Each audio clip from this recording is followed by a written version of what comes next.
비상계엄 당일 열린 국무회의에 대한 조사를 벌인 경찰 국가수사본부는 한덕수 대통령 권한대행을 비공개로 조사했다고 밝혔습니다. 박종준 대통령실 경호처장도 참고인 신분으로 조사를 받았습니다. 경찰청 취재기자 연결하겠습니다.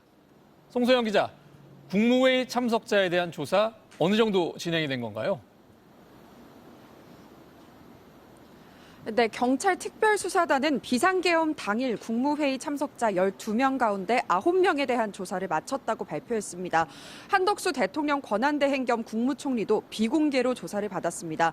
한덕수 권한대행은 윤석열 대통령과 마찬가지로 내란 혐의로 고발된 피의자 신분인데 경찰은 조사 시기나 방식, 내용에 대해선 전혀 공개하지 않았습니다.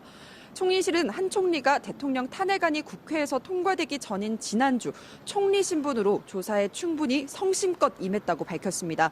비상계엄 선포를 위한 당시 국무회의에는 12명이 참석했는데 윤석열 대통령과 김용현 전 국방부 장관, 김영호 통일부 장관 등 3명은 아직 경찰 조사를 받지 않았습니다.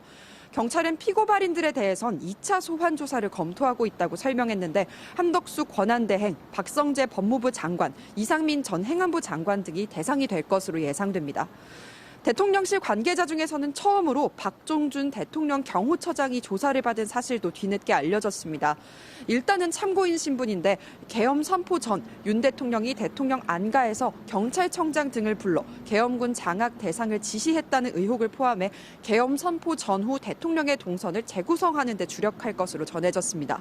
대통령 경호처는 다만 박 처장은 계엄 관련 내용을 전혀 인지하지 못한 상태에서 경찰청장 등에게 접견 연락을 취했고 접견 자리에는 배석하지 않았다고 해명했습니다.